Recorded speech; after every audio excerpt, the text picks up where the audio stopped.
우리는 대림절 연속 설교로 다윗의 후손으로 오시는 이를 듣고 있습니다. 그 중에 오늘은 세 번째로 당신이 그 사람이라, 이런 제목의 말씀을 드리려고 합니다. 우리는 예수 그리스도를 믿음으로 세례받았습니다. 이 세례라고 하는 것은 죄 씻음을 받는다라고 하는 의미입니다.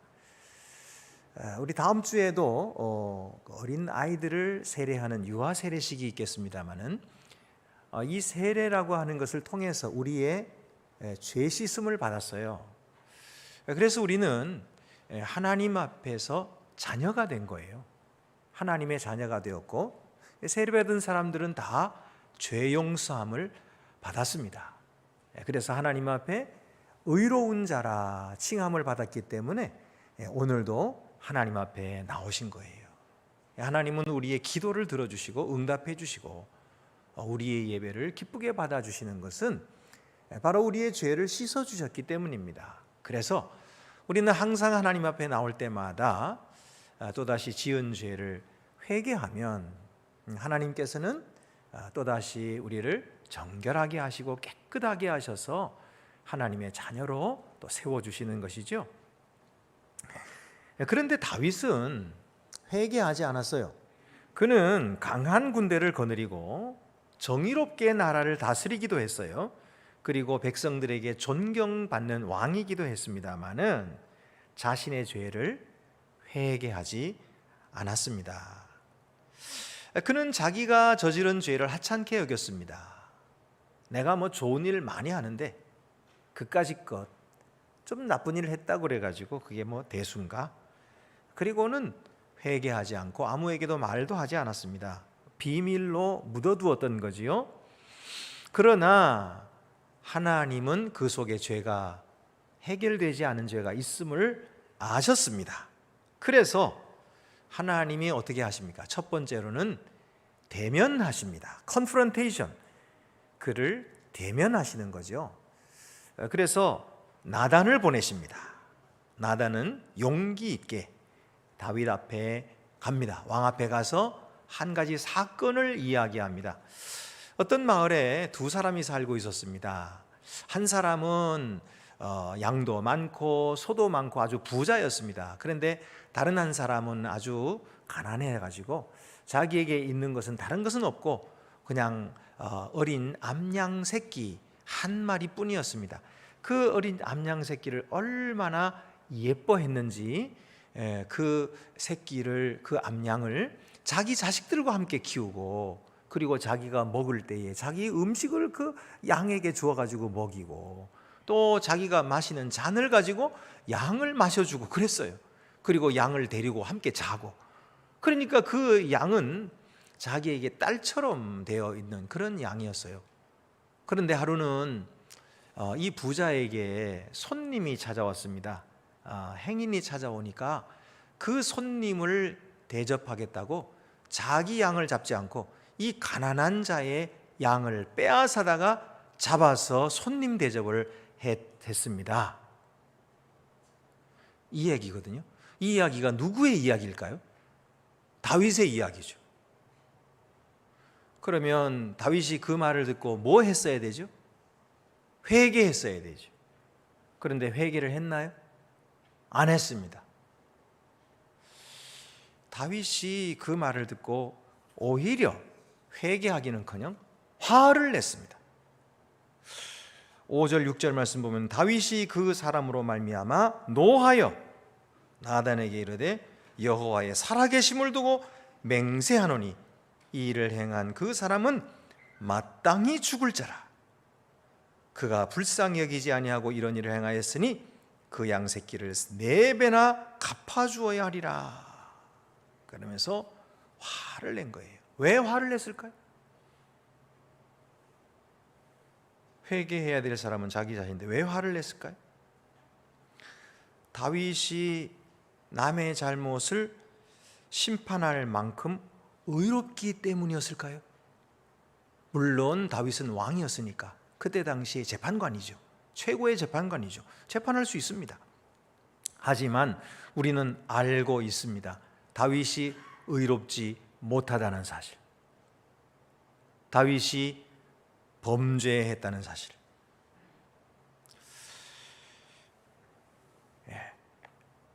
지금 남의 죄를 향해서 화를 내는 그 자신이 죄인입니다. 의로운 사람이라서 화를 내는 게 아니에요 지금. 그러면 왜 화를 냈을까요? 같은 죄가 자기 속에도 있기 때문이에요. 다윗은 지금 자기 자신이 화를 내는지 의식도 못했을 겁니다. 그러나 화는 지금 다윗이 내는 것이 아니라 그 속에 있는 죄가 내고 있는 거예요. 죄는 언제나 이렇게 분노 뒤에 숨는 습성이 있습니다. 그래서 아담과 하와도 범죄한 후에 나무 사이에 숨었어요. 가인은 자기 동생 아벨을 죽인 후에 하나님께 대들면서 화를 냈어요. 내가 내 아우를 지키는 자니까. 죄는 자기 자신의 잘못을 숨기기 위해서 과도하게 반응합니다. 그래서 남의 잘못을 들추어내고 비판하고 화를 내는 거예요. 남을 비판함으로써 자기는 그런 자가 아니라고 말하고 싶은 거죠. 하지만 사실은 그 비판이 자기를 비판하고 있다. 예수님께서 말씀하셨어요. 마태복음 7장 1절에서 3절, 비판받지 아니하려거든 비판하지 말라. 너희가 비판하는 그 비판으로 너희가 비판을 받을 것이요, 너희가 헤아리는 그 헤아림으로 너희가 헤아림을 받을 것이니라. 어찌하여 형제의 눈 속에 있는 티는 보고 내 눈 속에 있는 들보는 깨닫지 못하느냐. 그러므로 여러분, 우리가 혹시라도 남을 비판하게 될 때에, 분을 드러내게 될 때에 우리는 깨달아야 됩니다. 내 속에도 그와 같은 죄가 있구나. 그리고는 회개해야 됩니다. 하나님 불쌍히 여겨주세요. 하나님 긍휼히 여겨주세요. 회개해야 돼요. 그러면 치료받습니다. 그러면 죄가 사라진 거예요. 근데 우리는 그렇지 못하죠. 어떤 사람이 잘못하는 게 유독 내 눈에 들어와요. 유독 내 눈에 들어와. 다른 사람은 그냥 지나칠 수 있는데 나는 못 지나치겠어요. 그거를 꼭 이야기해야 되겠어요. 왜 그래요? 내 속에도 똑같은 게 있기 때문에 그래요. 그러니까 다른 사람의 잘못을 지나칠 수가 없는 거죠. 그래 여러분, 그런 일이 있거든. 하나님, 제 속에도 저는 잘 모르겠지만 똑같은 죄가 있는가 봐요. 주님 용서해 주세요. 그렇습니다. 여러분, 나단은 이렇게 하나님의 보내심을 받아가지고 가서 말씀을 전하는 사람이에요. 이 다윗과 그의 후손들에게 맺으신 하나님의 언약에 대한 메시지를 전할 특권을 가진 사람이었는데, 지금은 영적인 수술을 해야 되는 이런 임무를 받은 거예요. 왕과 대면해야 되고 하나님의 말씀을 설교하여서 왕의 죄를 칼로 도려내야 했던 것입니다. 하나님의 말씀은 좌우의 날선 검과 같아서 관절과 권수를 찔러 쪼개기까지 하며 사람의 마음의 생각을 드러낸다. 이렇게 히브리서 4장 12절에서 말씀하셨어요. 그러므로 이 일은 결코 쉽지 않은 일입니다. 그러나 하나님이 주신 임무였기 때문에 해야만 했어요. 이처럼 말씀 전하는 자는 주의 명령을 따르기 위해서 자기 자신을 위험에 노출시키는 일도 기꺼이 감수해야만 하는 것입니다. 그렇지 않고는 사명을 감당할 수가 없는 것이죠. 그렇다면 오늘날에도 설교는 하나님의 말씀이라 할 수 있을까요?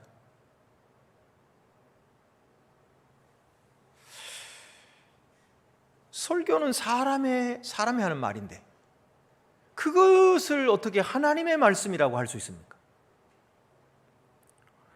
흠이 많고 유한한 인간이 어찌 하나님의 말씀을 할 수가 있습니까?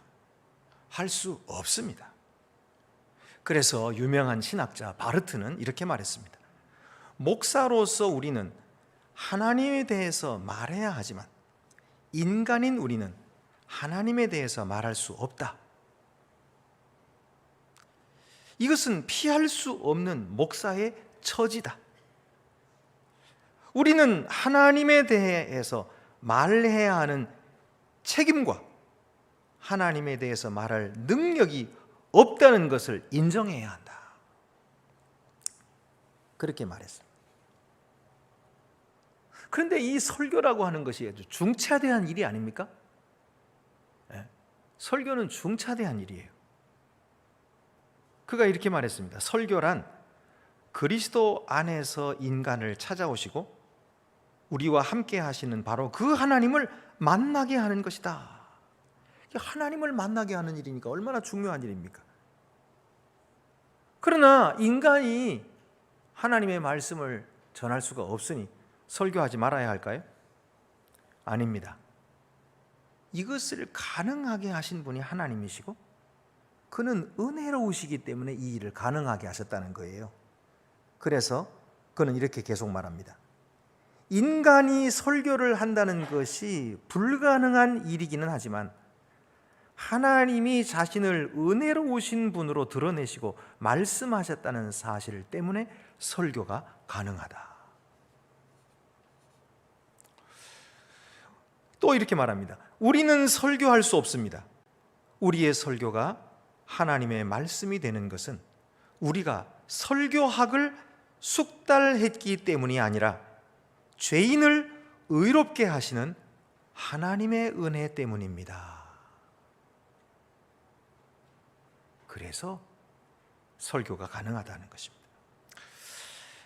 하나님은 이 은혜 안에서 설교자를 강권적으로 붙들어 쓰십니다.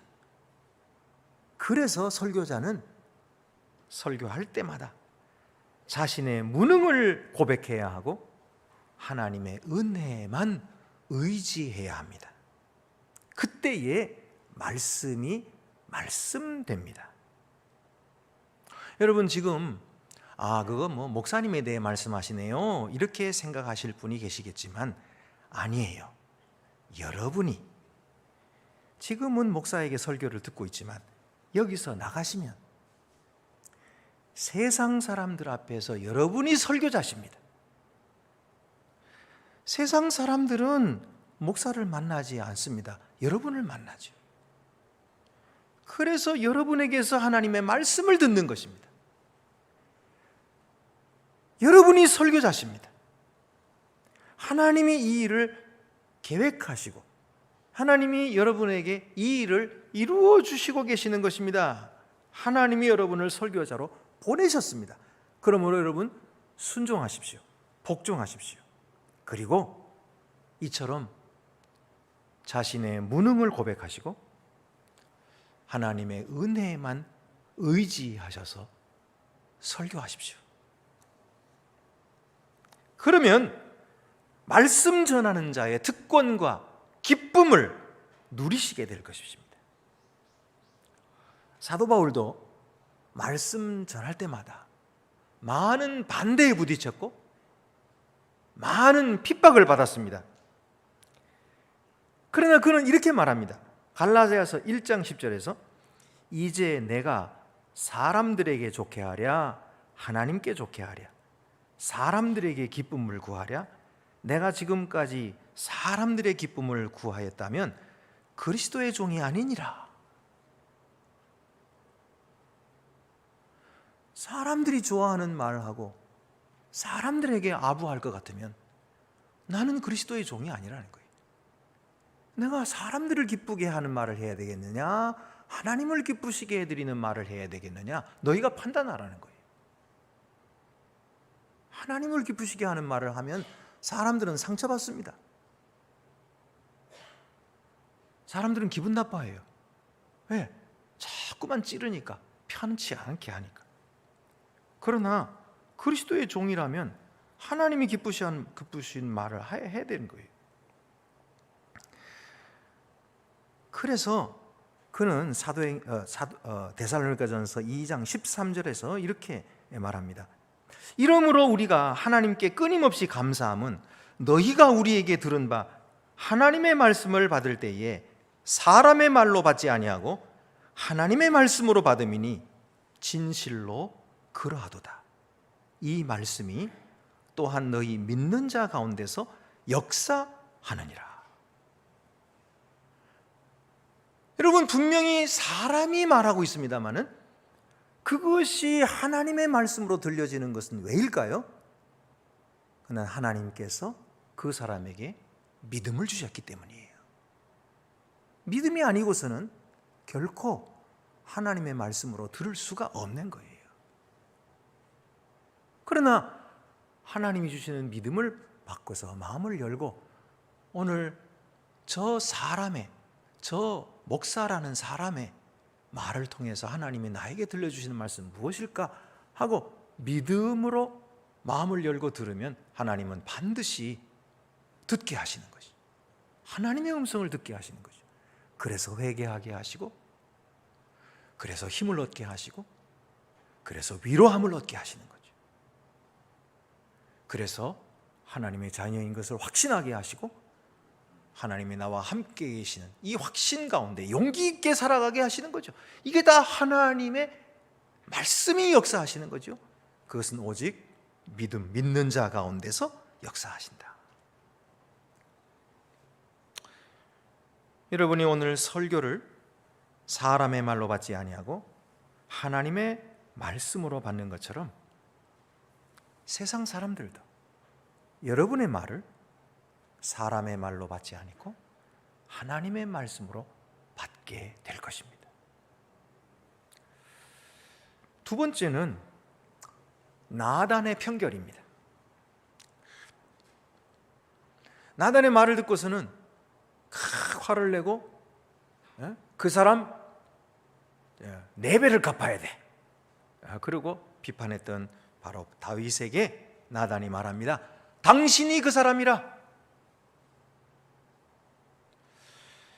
그러니까 여기 나왔던 이 가난한 사람은 우리아죠. 그리고 암양 새끼는 밧세바죠. 그리고 행위는 다윗을 찾아온 음욕이었죠. 그 음욕을 먹여주기 위해서 가난한 사람 우리아의 하나뿐인 암양 새끼 밧세바를 빼앗아다가 그 음욕을 만족시켜 준 거죠. 채웠던 것입니다. 그래서 다윗이 바로 그 사람이라는 거예요. 하나님은 다윗에게 많은 은혜를 주셨건만 다윗은 그 은혜에 바른 응답을 하지 못했어요.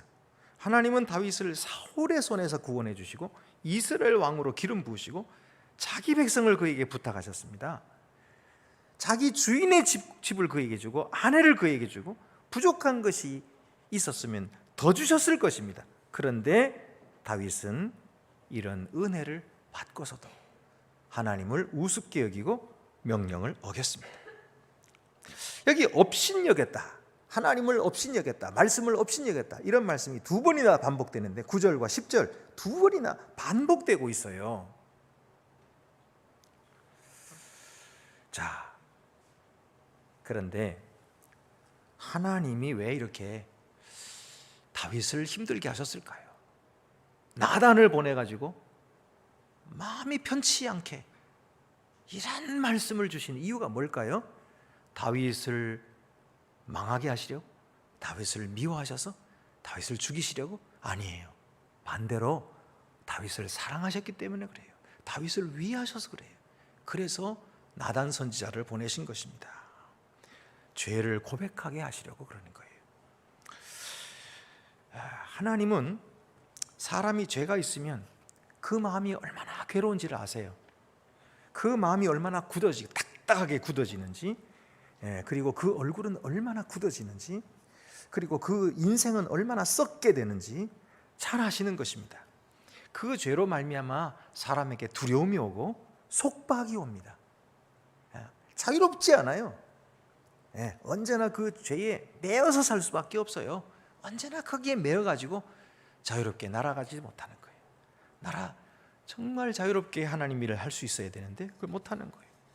그래서 다윗이 나중에 이렇게 고백하죠. 시편 32편 3절 4절에 내가 입을 열지 아니할 때에 종일 신음함으로 내 뼈가 쇠하였도다. 주의 손이 주야로 나를 누르시오니 내 진액이 빠져서 여름 가뭄에 마름같이 되었나이다. 이 죄가 주야로 나를 누르고 있으니까 그냥 내 뼈가 다 쇠한단 말이죠. 다 사가버려. 여름 가뭄의 마름처럼 그렇게 바싹바싹 말라가는 거예요. 이것이 죄를 회개하지 않을 때의 인간의 처참한 모습입니다. 그래서 하나님은 사랑하는 이 다윗이 그렇게 뼈가 쇠하여 가는 것을 보시고 불쌍히 여기셔서 그 죄를 토하게 하시려고 내리 누르시는 거예요. 짓 누르시는 거예요. 이 의사가 칼을 환자에게 대는 이유가 뭡니까? 환자를 죽이려고 하는 게 아니죠. 환자를 살리려고 하는 거죠. 그처럼 하나님께서는 이 말씀의 예리한 칼을 그에게 대기 때문에 깜짝 놀라죠. 왜 나를 이렇게 하느냐고 화가 나는 거예요. 그러나 그때 그 칼은 하나님의 미움이 아니라 하나님의 사랑인 거예요. 내게 돌아오라는 거예요. 그리고 그거 고쳐주시겠다는 거예요. 너를 살리겠다는 거죠. 그래서 하나님의 사자 나단을 보내셨던 것이죠. 세 번째로 이제 하나님의 판결이 내려집니다. 10절 말씀에 내가 나를 업신여기고 우리아의 아내를 빼앗아 내 아내로 삼았으니 칼이 내 집에서 떠나지 아니하리라. 11절에도 보면은 보라 내가 너와 내 집에 재앙을 일으키고 내가 내 눈앞에서 내 아내를 빼앗아 내 이웃들에게 주리니 그 사람들이 내 아내들과 더불어 백주에 동침하리라. 너는 은밀히 행하였으나 나는 온 이스라엘 앞에서 백주의 이 일을 행하리라. 여러분, 이 판결이 너무나 엄청나게 큰 심판같이 보이지만 사실은 아닙니다. 그가 범한 죄에 비하면 아주 약한 심판입니다. 생각해 보세요. 다윗의 죄는요 아주 계획적인 죄예요. 의도적으로 빼앗고 속이고 죽인 것입니다. 남의 아내를 탐냈죠. 탐내지 말라 했는데 거짓말로 속였죠. 거짓말하지 말라 하셨는데 간음했죠. 그리고 살인했죠. 10계명을 4가지나 어겼어요. 그는 하나님의 특별한 은혜를 받고서 거기에 바르게 응답하기는커녕 도리어 말씀을 거역하고 하나님을 모독했으니 당장 죽어 멸망이 마땅한 것입니다. 그리고 그 후손은 끊어져야 마땅했습니다. 그런데 하나님은 다윗에게 자비로 갚으셨어요. 다윗이 앞에서 뭐라 그랬어요? 이것은 4배로 갚아야 된다 그랬잖아요. 하나님이 딱 4배로 갚으셨어요. 다윗의 가족 4명이 죽습니다. 그래서 밧세바가 낳은 아이, 그리고 다윗의 아들들 암논, 압살롬, 아도니아 4명이 죽습니다. 그리고 다윗의 아름다운 딸 다말이 이복 오빠에게 욕을 당합니다. 다윗의 후궁들이 왕궁 지붕 위에서 많은 이스라엘 백성들이 보는 앞에서 욕을 당하게 됩니다. 물론 이 외에도 백성들이 당한 어려움도 많았지만 하나님은 그 정도로만 다윗을 치시고 그의 왕위가 계속되게 하심으로써 그에게 긍휼을 베풀어 주셨습니다. 왜 그랬을까요? 하나님이 그에게 주신 약속 때문입니다. 하나님은 자기의 약속을 한 입으로 번복하지 않으십니다. 그래서 다윗에게 긍휼을 베풀어 주셔서 그 약속이 대대로 이어지게 하시고 그 약속이 예수 그리스도 안에서 성취되게 하시고 오늘 우리들에게 그 약속이 이어지게 하신 거예요. 할렐루야. 하나님의 긍휼하심은 너무너무나 크십니다. 다윗은 이번에는 돌이켰어요. 나단 선지자의 설교를 사람의 말로 듣지 않고 하나님의 말씀으로 듣고 즉시 용서를 구합니다. 하나님도 즉시 용서하십니다. 13절에 다윗이 나단에게 이르되 내가 여호와께 죄를 범하였노라 하매 나단이 다윗에게 말하되 여호와께서 당신의 죄를 사하셨나니 당신이 죽지 아니하리라. 마치 하나님이 기다리셨다는 듯이 다윗이 회개할 때 용서하십니다. 여러분, 다윗의 위대함이 여기 있어요. 말씀으로 듣는 믿음이 그에게 있는 거예요. 말씀에 대항하거나 싸우지 않고 깨끗하게 항복합니다. 그리고 무릎 꿇습니다. 거기에 변명이 없어요. 구질구질하게 핑계대지 않습니다.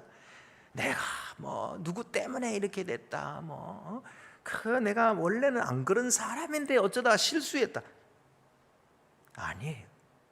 다윗은 고백할 때 내가 원래 그런 사람이 아니었는데 실수했다고 말하지 않고요, 나는 원래 그런 사람이라고 고백해요.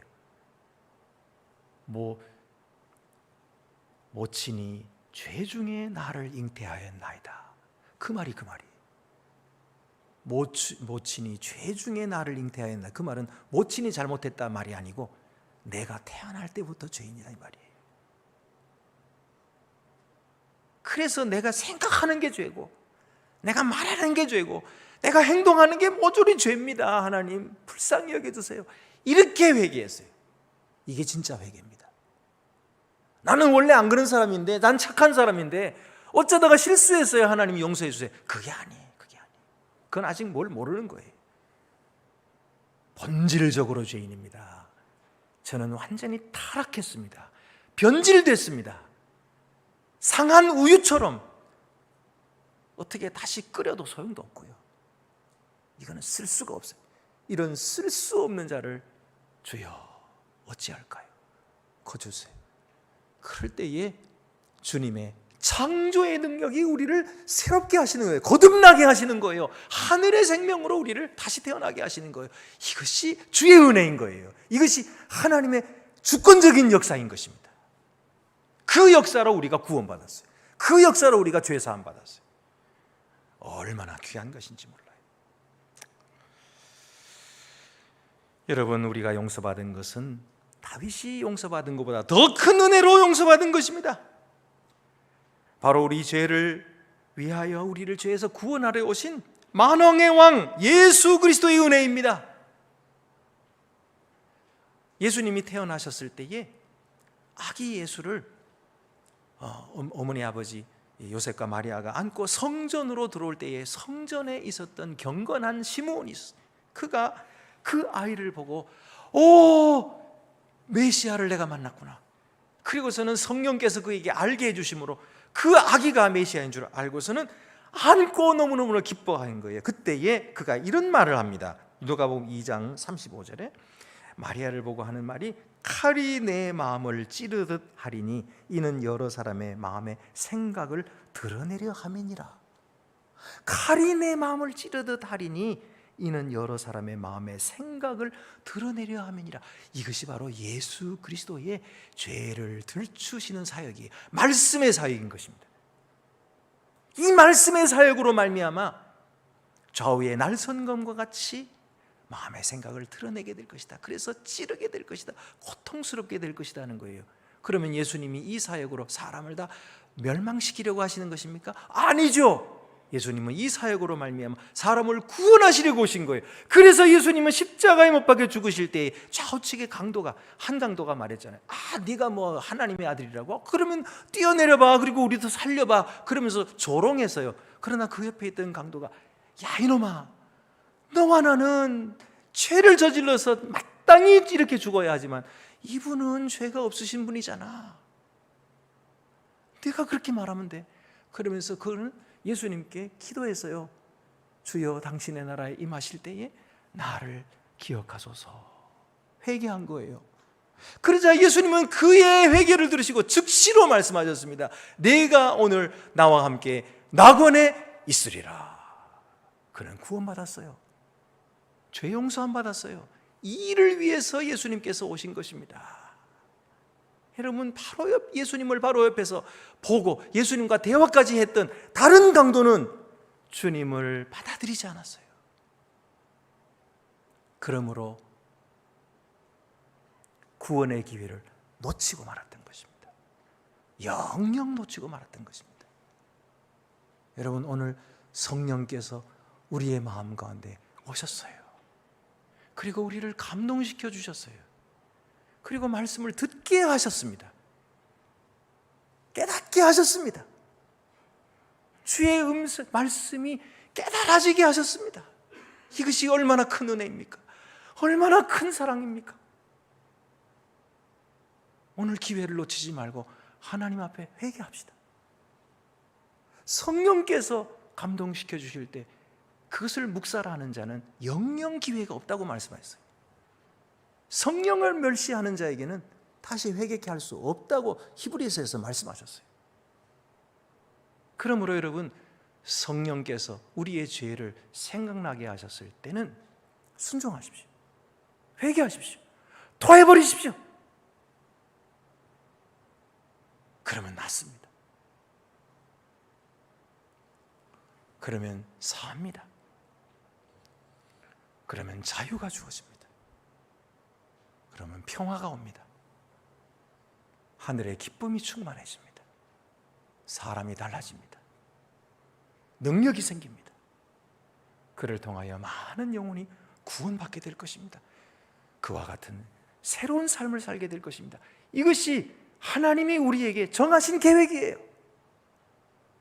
오늘 그 계획 앞에 순종하시고 주의 말씀을 전파하시는 그런 귀한 하나님의 일꾼들이 다 되시기를 바랍니다. 기도드리시겠습니다. 은혜로우신 하나님 아버지, 여러분 이 시간 각자 자유롭게 잠시 1분 동안 제가 시간을 드리겠습니다.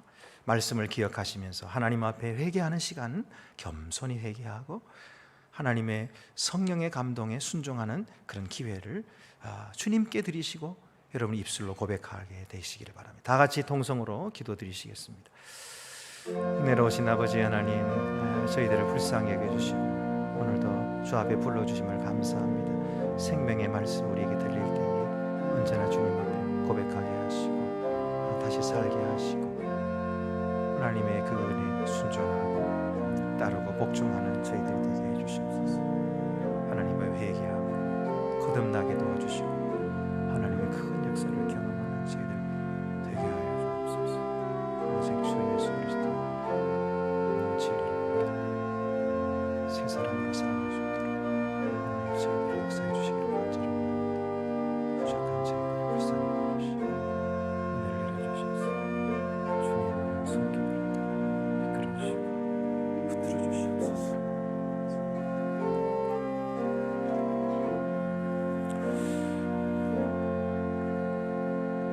은혜로우신 하나님 아버지, 오늘 주 앞으로 저희들을 인도하셨습니다. 우리가 주님의 인도를 받았습니다. 주님의 말씀을 듣게 하셨습니다. 주님께서 우리의 마음을 찌르셨습니다. 주님께서 우리의 죄를 생각나게 하셨습니다. 그래서 우리가 주님 앞에 회개했사오니 회개한 죄마다 하나님께서 사해 주셨음을 믿습니다. 누구든지 그리스도 안에 있으면 결코 정죄함이 없다고 하셨사오니 그 말씀대로 우리의 죄는 동이 서에서 먼 것처럼 옮겨졌음을 믿습니다. 이제 주 안에 자유를 누리게 도와주시고 회개한 자마다 하나님의 놀라운 생명을 맛보며 누리며 살아가도록 복내려 주시옵소서. 오늘도 주 앞에 나온 모든 주의 자녀들에게 하늘의 평화를 허락하여 주시고 더 이상 죄가 그들을 다스리지 못하도록 주께서 친히 주인 되어셔서 다스려 주시옵소서. 하나님 아버지, 말씀 앞에서 겸손히 내가 죄를 범하였나이다 고백하고 살아났던 다윗과 같이 우리들도 그렇게 날마다 주님 앞으로 더 가까이 나아가 회개하고 새롭게 되는 주님의 거룩한 종들이 더욱 되게 하여 주시옵소서. 우리 주 예수 그리스도의 이름으로 기도드립니다. 아멘.